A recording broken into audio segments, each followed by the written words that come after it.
For those of you that have been watching this channel effectively since the beginning, I mean, you really don't have to go far into my channel history. 22 videos into my YouTube career was the first time you saw one of these. Not this unit. I did have one unit before this, but it's the same model, PowerBook 520C. See here, here's my channel. We're sorting by oldest videos, and you don't have to scroll down very far.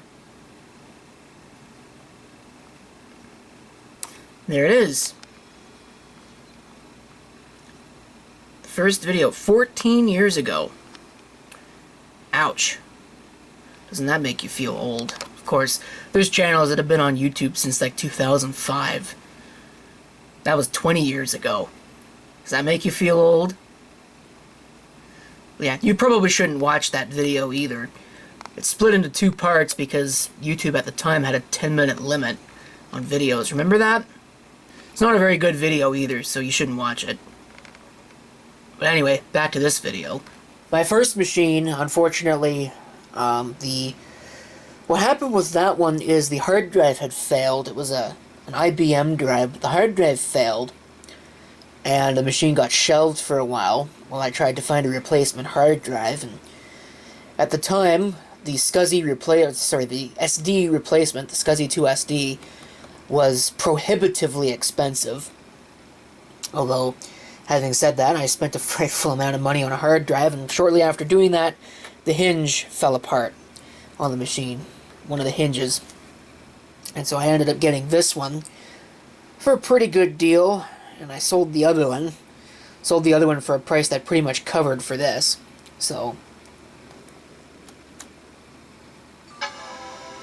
even though it's not my original machine, isn't that Connor Peripherals hard drive, it's close enough. One of the first two that really got me back into collecting Macintoshes and computers in general. The 520C has got a passive matrix dual scan display. You can't really see it, but there is a line running through the middle of that.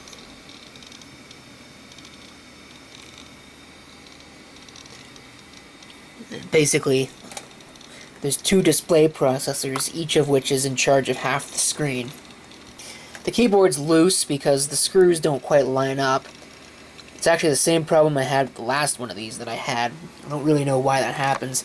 Yeah, there's a testament to how much I paid for it. Look at the volume label there on the hard drive. But this is a good machine. Served me well.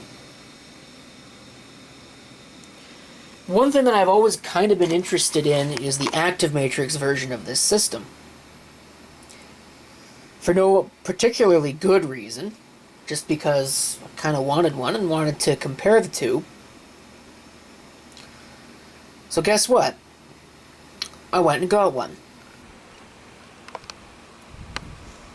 Can you tell which one's which?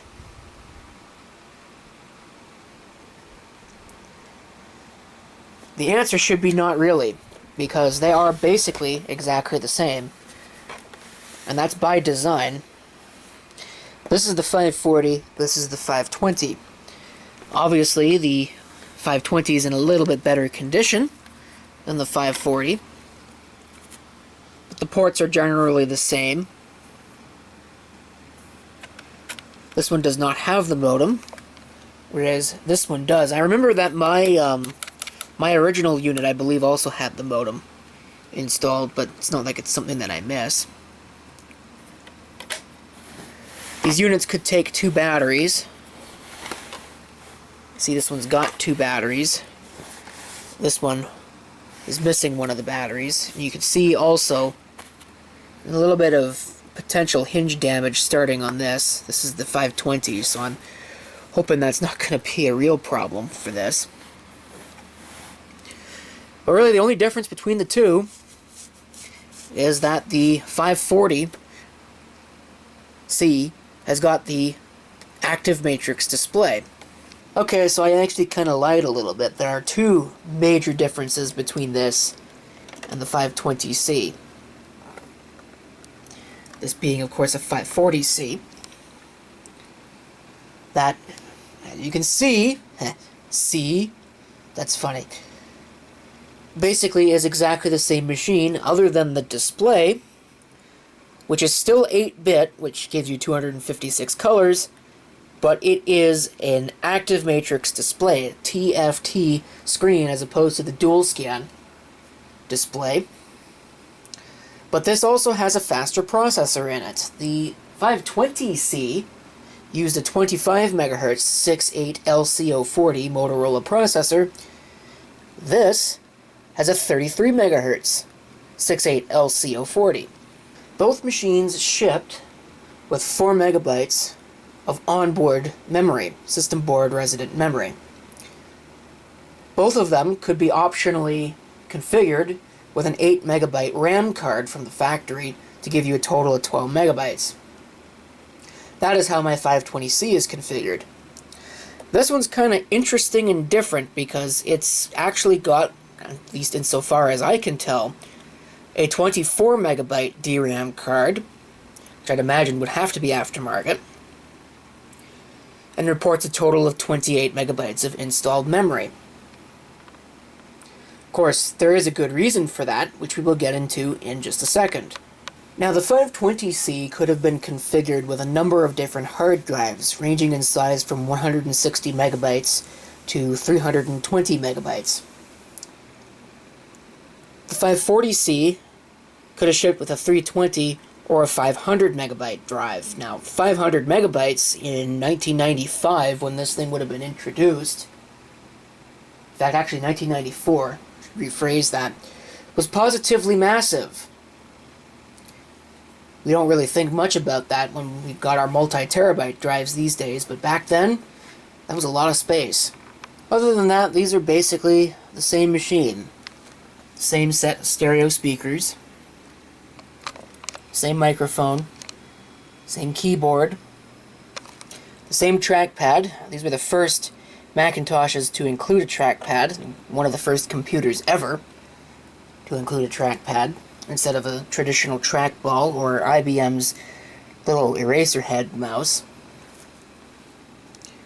The same dual battery setup, although there does exist a extraordinarily rare PCMCIA card cage that you could buy for these. There's only one of them on eBay right now, and the seller wants a positively ridiculous $700 US, no less, for this stupid thing. So, yeah, that's not something that I'll be getting. It has Ethernet in the form of the AAUI15 port back there, video output. You could run dual displays on this, although it only supports a maximum resolution of 832 by 624, I think is the resolution that it runs on the external display. Of course, the internal panel is 640 by 480 only, or 640 by 400. That is actually a 19.6K internal modem, assuming that it's the original and not a replacement. Both machines shipped originally with macOS 7.1.1, and they could run, given they were 68LCO40s, up to macOS 8.1.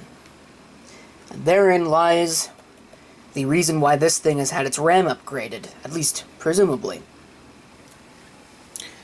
macOS 8 requires a minimum of 8 megabytes of RAM in order to run, but you will not like that experience. The recommended minimum for macOS 8 is 16 megabytes, and you still, even at 16 megabytes, can't use some of the features, particularly the new internet-enabled features required you to have at least 20 megabytes of memory. So that is why I imagine this machine was fitted with a 24 megabyte RAM upgrade. It has a 320 megabyte IBM hard drive. Again, probably standard issue. I imagine that at one point it probably only had 12 megabytes of RAM, or maybe it even only had 4 when it was new. But the machine functions, And other than, once again, the slightly faster processor and the active matrix display, it's no different than the 520C. Now, one interesting thing about this is that, like I said, this is an active matrix display, but yet it's got both a brightness and a contrast control. Usually when you see an active matrix display, you've only got a brightness control, because contrast really just isn't something that's necessarily needed on an active matrix display. The only reason why I imagine that's there is because Apple decided to use a common chassis design for both models and didn't really want to deal with it, so they just left it there. And it is functional, it does work. This machine is a little bit interesting in terms of who owned it. I haven't actually verified any of this, so I could have the person wrong, but my understanding is that this was actually used and belonged to a member of the U.S. House of Representatives from back in the early 80s to the mid-90s, roughly, from what I could tell.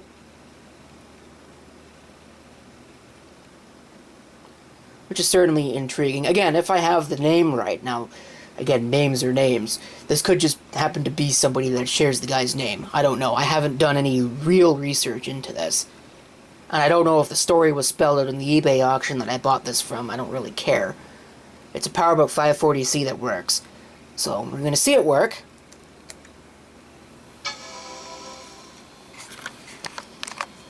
You hear that IBM hard drive. It takes a little bit longer to start because it's got to test all that memory. It's not too much longer.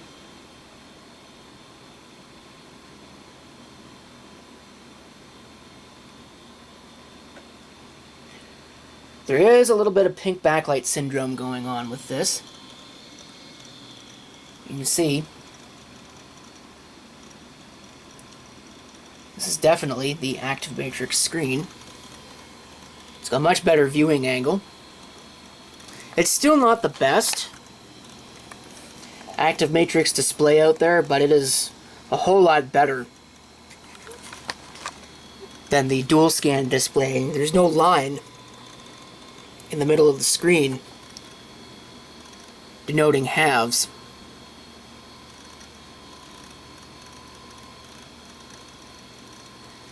I have no intention of betraying anybody's trust, so I have no intention of really opening any files in this video.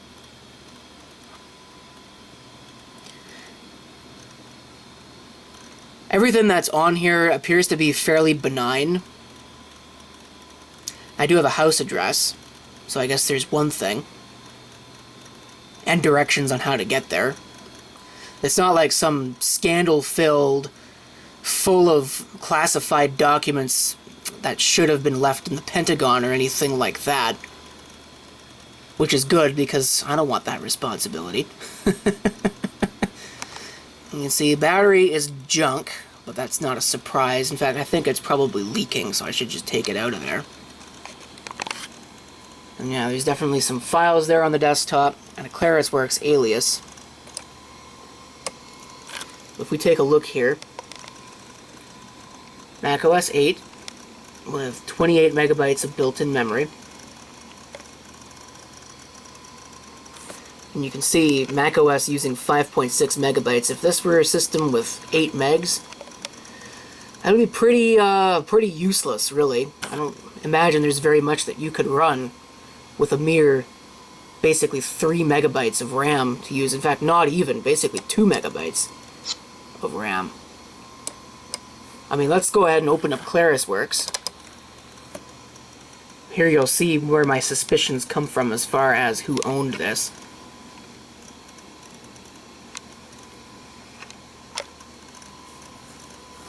At one point in time, anyway.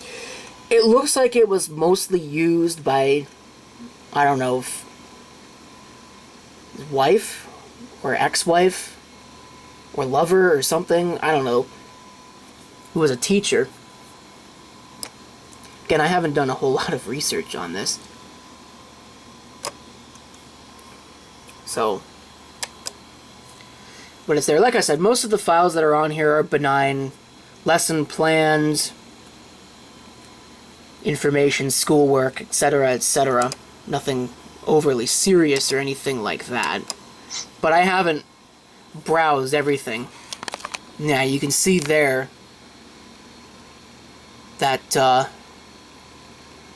we've got about 1 megabyte free on the system after using or after opening up ClarisWorks. If I go to open up something else, like I don't know what, I don't really know what else is in here to open. Let's open up one of the internet browsers. I've never actually tried this, so I don't know what this is going to do.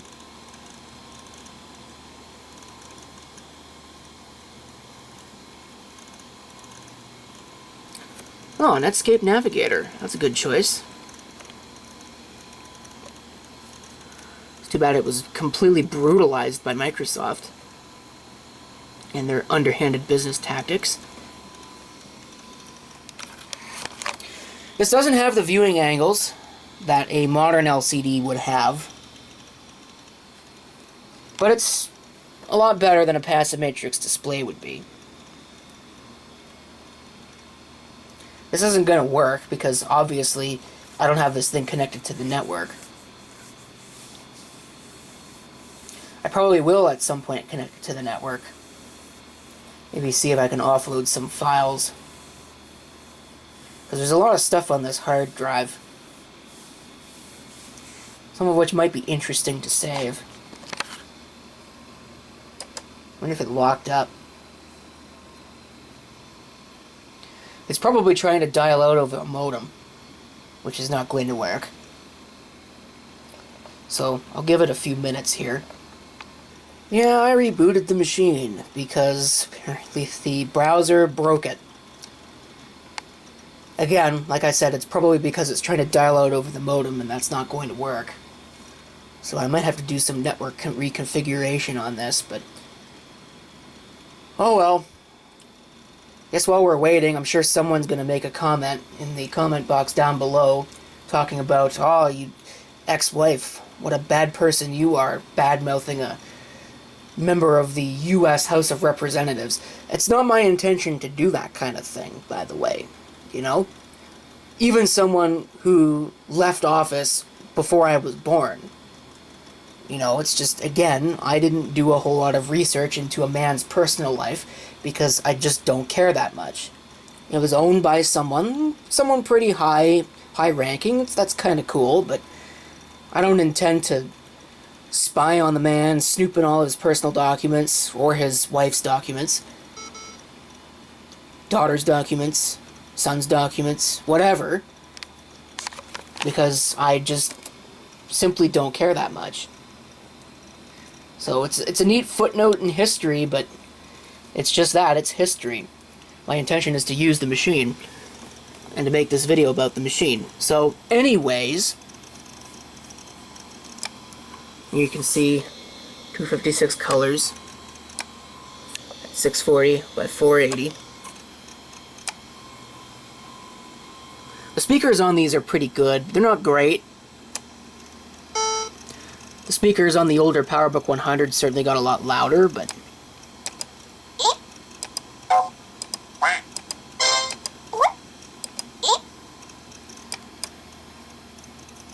so, anyway, go ahead and open up the System Profiler, which doesn't really give you a lot of information, unlike the Mac OS 9 one.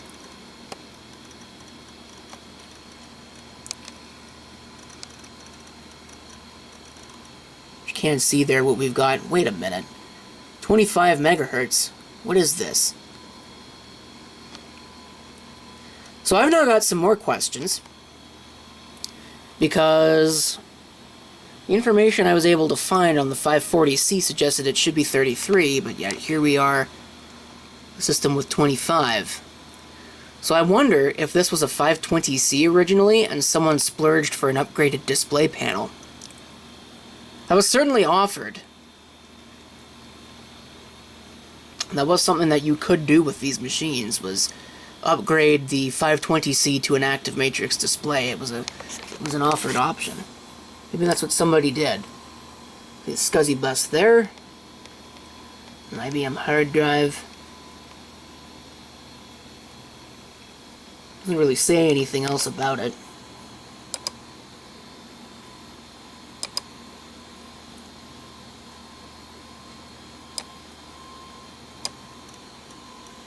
Volume information there.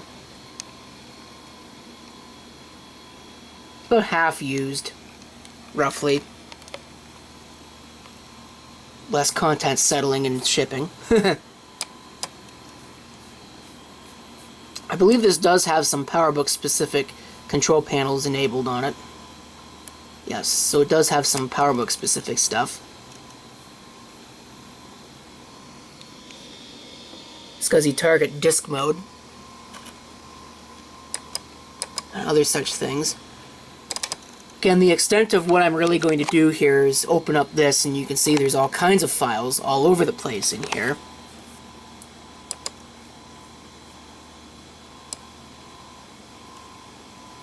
And some games.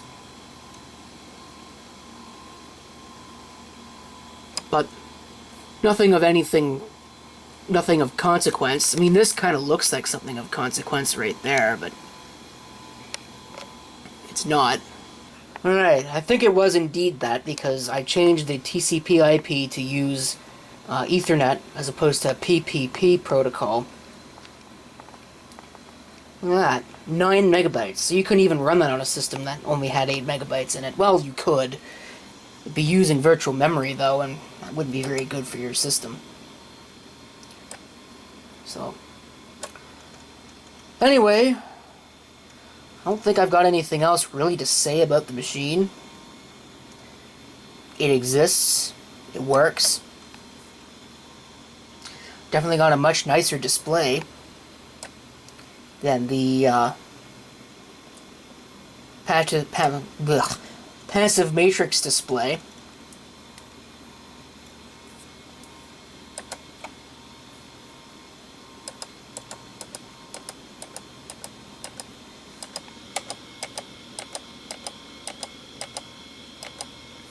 There's a standard there.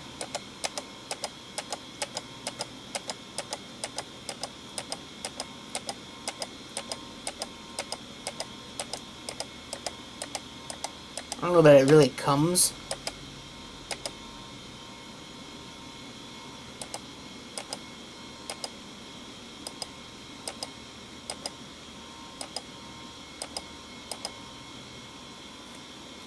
I should use that one. Alright. Anyway, that's pretty much it for that.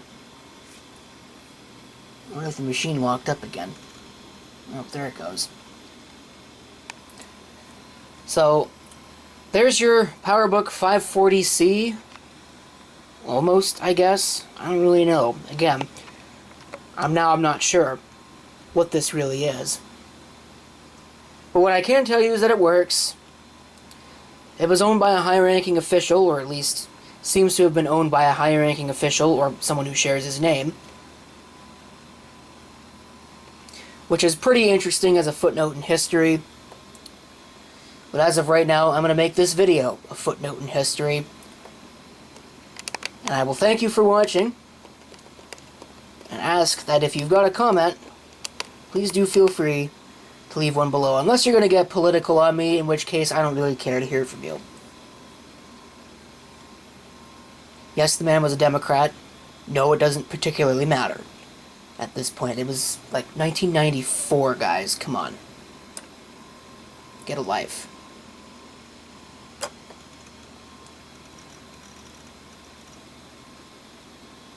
Don't you wish your PC shut down that fast? Or even your Linux box? That'd be nice.